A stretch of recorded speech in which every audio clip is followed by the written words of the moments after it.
Hey guys, welcome back to the channel. We're going to do a versus video today with the 686 SSR by Smith Wesson, the Chiappa White Rhino. We're going to start off with Herder's 38 Special, and then we're going to move up to Freedom Munitions in 357 Magnum. We're just going to get a feel for the revolvers, see which one we like, and the reasons why, see how they compare, shooting one and then the other. And that's typically what our versus videos are, and then we kind of give our opinion at the end. All right guys, thanks for watching. I've shot 38 Special on this once before. The 38 Special is pretty dang quick in this revolver, so we'll see how it goes.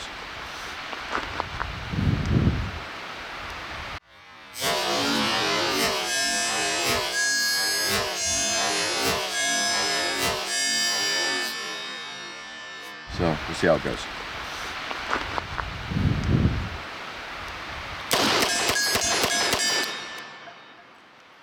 Nice grip. You didn't lock your thumbs in, dude. Oh, that's pretty funny. Okay, we're gonna leave that in, guys. But you know, show them a proper grip so that everyone knows. I went thumbs forward, didn't I? I usually lock them in with the revolver like this. I was thinking about the speed. All right.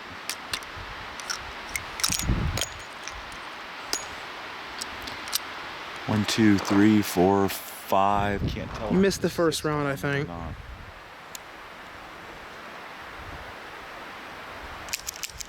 Very quick.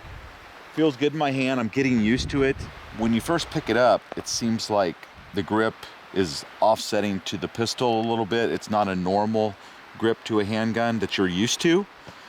At least for me, it's not. So when you first bring it up, the sights are pointed at that kind of an angle, up like that. So when you get it, you have to bring the sights down. Get that revolver grip, bring the sights down. Because if you just push it out like it's a Glock or a SIG, it's going to be pointing up in the air. Just something I've noticed on the White Rhino.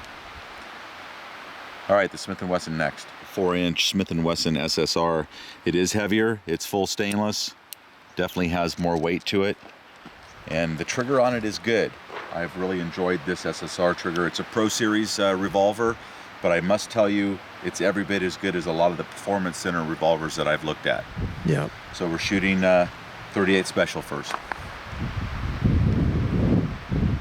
For that front sight, it's different. Now I'm pointing the gun down because I've been shooting the Rhino.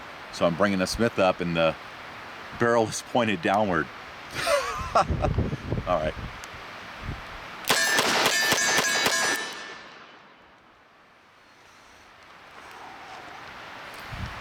It seemed quick.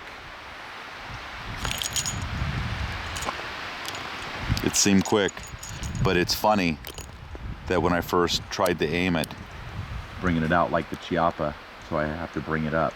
I wonder if any other owners find that when they go from one revolver to another when they include the Rhino.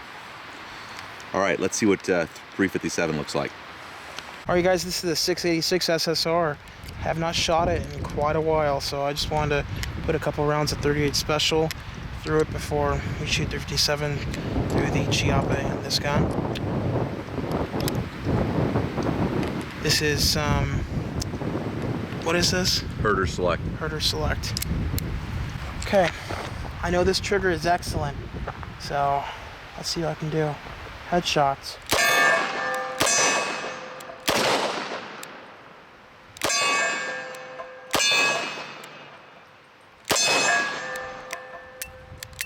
Trying to figure out where to aim as far as the hold with these sights. I wasn't aiming properly the first couple rounds, but my last two rounds were dead center in the headshot area. I think I missed once or twice. It's a fantastic gun to shoot though.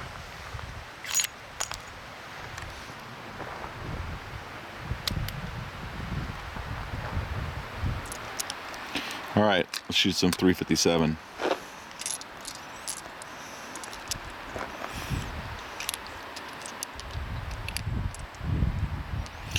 And this is the Freedom Munitions 357 Magnum. 158 grain. Shot a little bit of it earlier and it was not a problem. Let's see if we can get a decent revolver grip this time.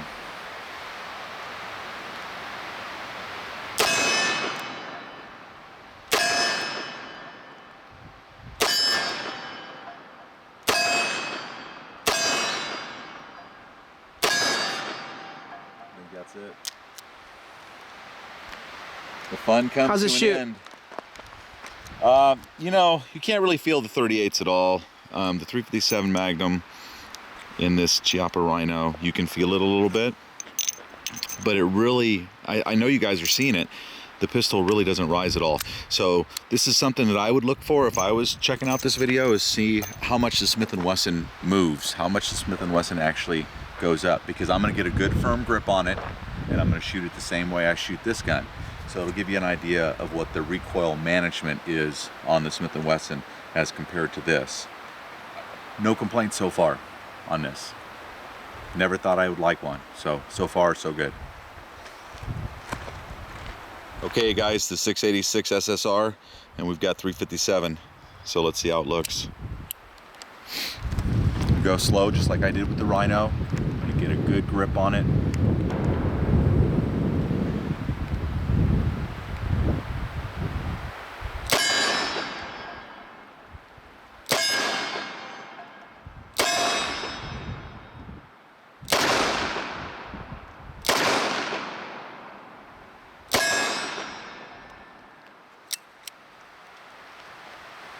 I don't know how those could have been misses, but I definitely didn't hear anything. I thought it was recoiling a little bit upward. Definitely felt it in my hand and stuff. This 357 Magnum, it does a good job of mitigating recoil.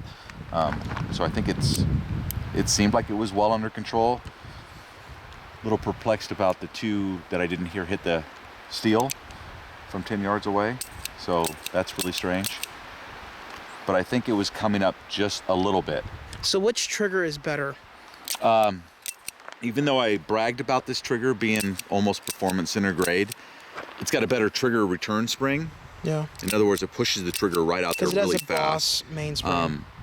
But it's a little heavier in the trigger pull with the 686 SSR. It's a little bit, takes a little bit more effort. Let's see what you think of it, okay? Right. I want you to shoot 357 in it next. All right.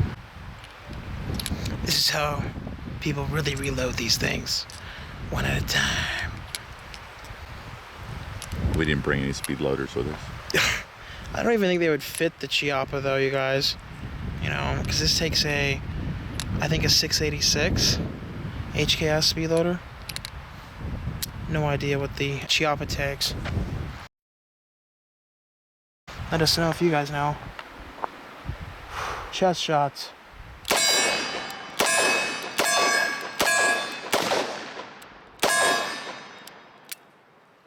Yeah, I feel a little bit of a muzzle rise in this gun, definitely, with the 357 Magnums.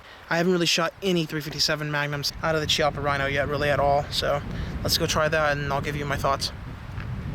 Freedom Munitions, 158 grain, 357 Magnum.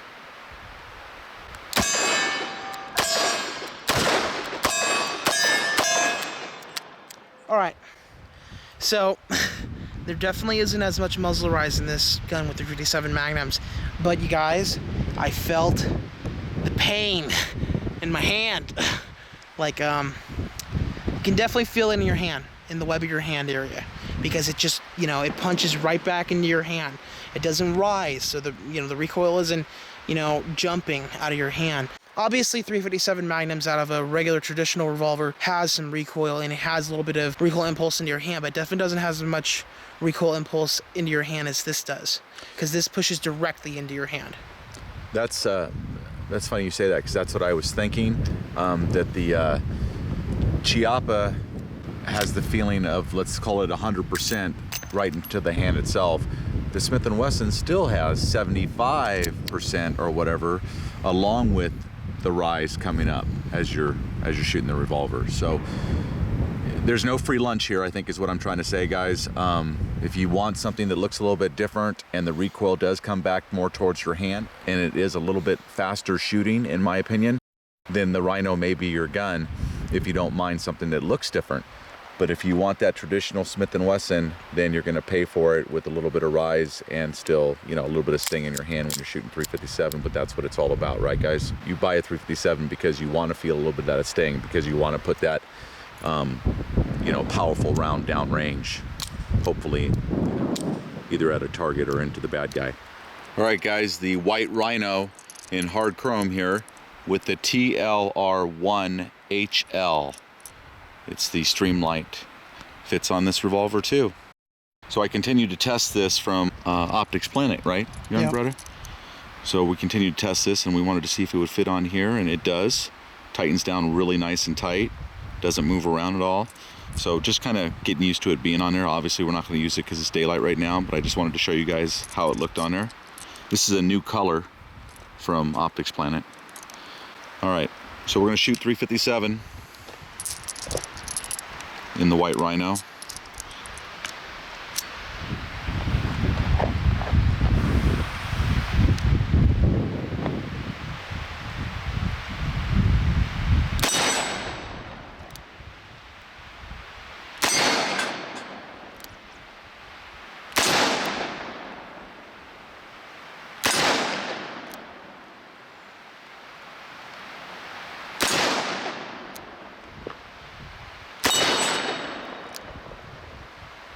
All right, guys, thanks for watching the video. Remember, your Second Amendment is worth protecting.